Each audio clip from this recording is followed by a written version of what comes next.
Uwa Nkusi Linda wamenyekanye cyane mu gukina filime nyarwanda ku izina rya Linda Priya yamaze gushyira hanze amakuru y'urukundo rushya arimo n'umusore wigaruye umutima we, aho banatangaje ko ari mu mishinga yo kurushinga. Nitwa Niyonshuti Cedric, iyi ni Go Magic TV. Kana subscribe, share na comment kugira ngo tujye tubana mu biganiro byacu ku bugendo uko bwije.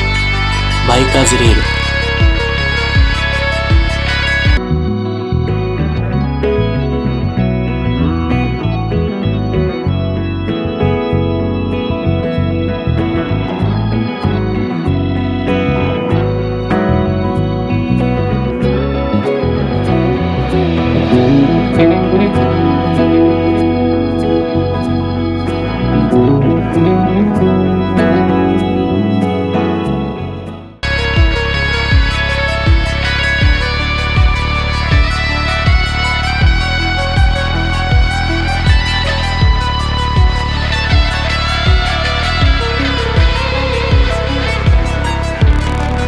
Uyu Linda wigeze kuvuga mu rukundo na Zaba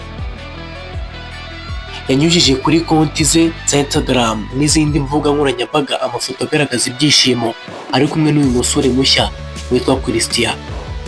Bombi bamaze umwaka n'igice mu rukundo, ibintu Linda avuga ko byamuhaye isura nshya y'urukundo rufite intego, aho bagaragaza ko ubu bafite gahunda yo kurushinga mu mwaka utaha wa 2026.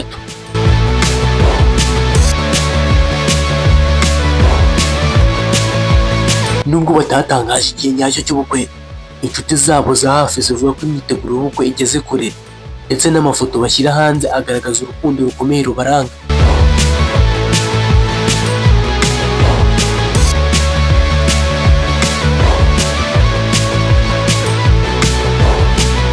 Linda Priya asanzwe ari umwe mu bakinnyi ba filime b'abahanga mu Rwanda, ndetse akunze kugaragara mu bikorwa bitandukanye by'urubyiruko. Iyo urebye uburyo ari gusangiza urukundo rwe ku mbuga nkoranyambaga, bigaragaza ko yishimiye urwo rukundo rushya yinjiyemo.